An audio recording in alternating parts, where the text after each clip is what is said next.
So one must know that there must be something more we have to know. I would put it this way, that in the West, whatever knowledge we have had about science or about other things is like the knowledge of the tree which is outside. Now whatever Dr. Warren has told you is the knowledge of the roots. Now supposing if the East has learnt this knowledge from you, has tried to understand this knowledge of science, of course which is not very fruitful also, but doesn't matter. They have tried to learn this knowledge of science. Why not we try to learn the knowledge of the roots? The roots of the tree of life.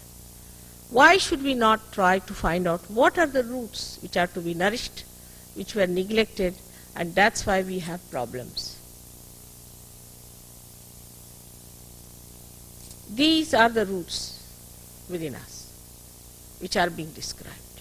And when these roots are understood, then only we will see that something more has to happen, that we have to feel those roots. We don't feel them on our central nervous system.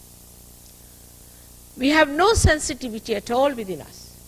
For example, now supposing a person is getting mad, he is not conscious of it, that he is getting mad.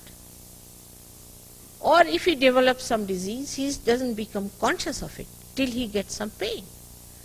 But actually these centers are the subtle energy centers which give energy to the plexuses and look after us very well. But how to enlighten these centers? That was the big problem. How to enlighten these centers so that we start feeling our roots. For that, God Almighty, who is our Father, who is very kind and gentle, in His all care has made this beautiful thing within us. And all of them are like the milestones of our evolution. These centers are to be enlightened.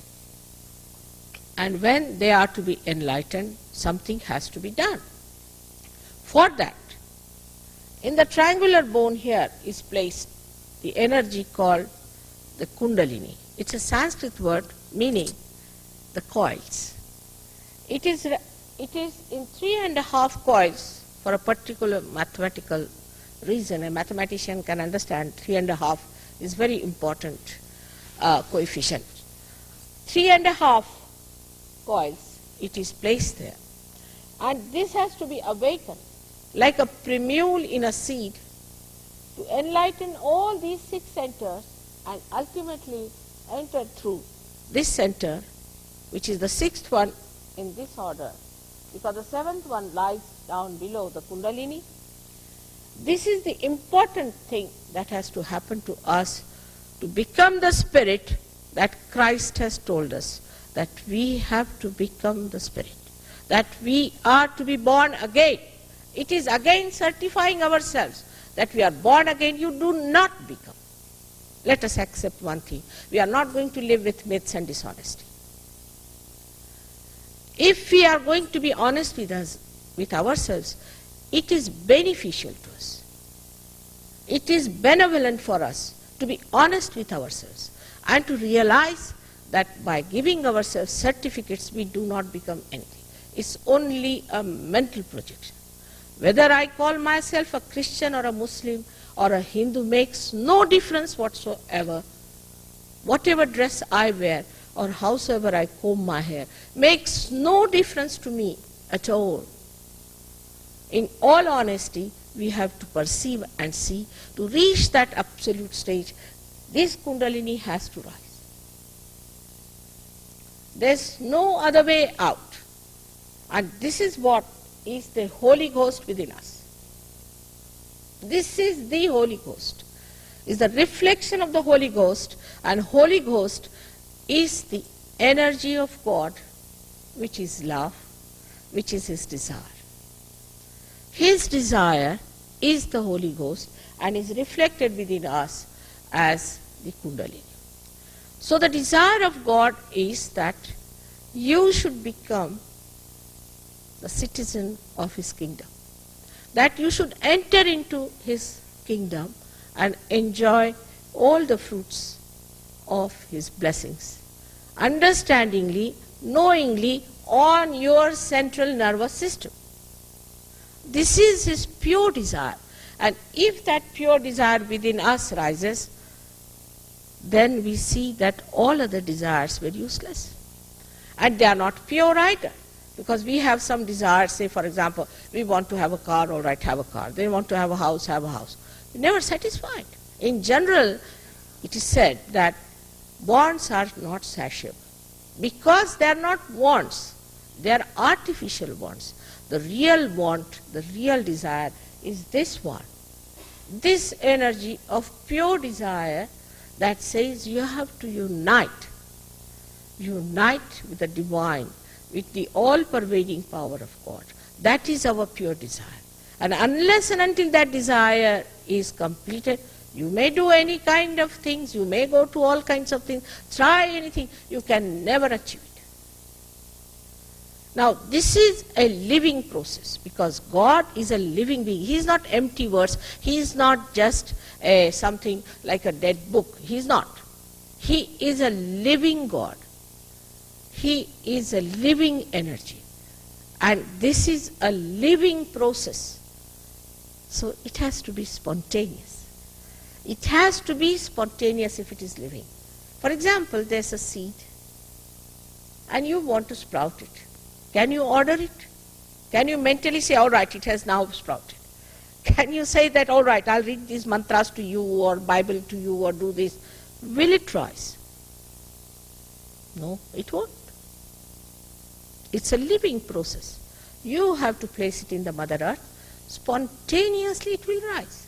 You don't have to say anything. You don't have to imagine anything. It will rise. And that's what it is, that this Kundalini has to be awakened. In the same manner, in the living process. Now, many people are surprised that I don't charge any money. How can you charge money for love, first of all? And this love, which is so spontaneous, I don't do anything, I'm just standing before you. I'm doing nothing at all. But if that love is, say, flowing all over, and if you get this awakening because of my presence, I'm doing nothing, it's your own.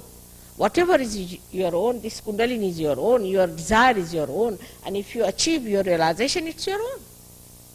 What is there to charge for? To be honest, I don't do anything. There's no obligation at all. It's just a catalyst. Then you become the catalyst, then the third person becomes the catalyst. Everybody can become the catalyst, but one has to be honest and truthful. Otherwise, you cannot find truth. If you are living with myths, how can you find the truth? Now the modern Sahaja Yoga, what I call it, whatever the way I'm trying it, is a little different that people could have used before.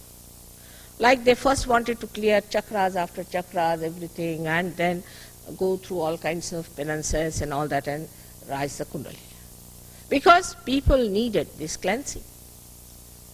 Now, what I thought was the easiest method is somehow or other to raise the Kundalini. Somehow.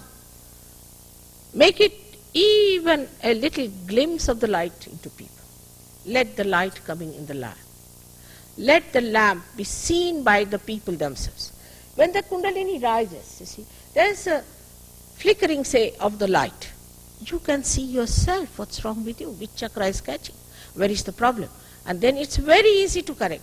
But if I say, do this and do that, finished. Either they will categorically destroy me like Jesus, or they may make me into a Hitler or something like that. Better is that allow them to judge themselves. Let them become their own guide. Let them become their own gurus and find out. But how? When the Kundalini rises by itself and pierces through, what happens? That your hand starts speaking. You start feeling all around you the cool breeze of the Holy Ghost. You start feeling the cool breeze of the Holy Ghost coming out of your head also.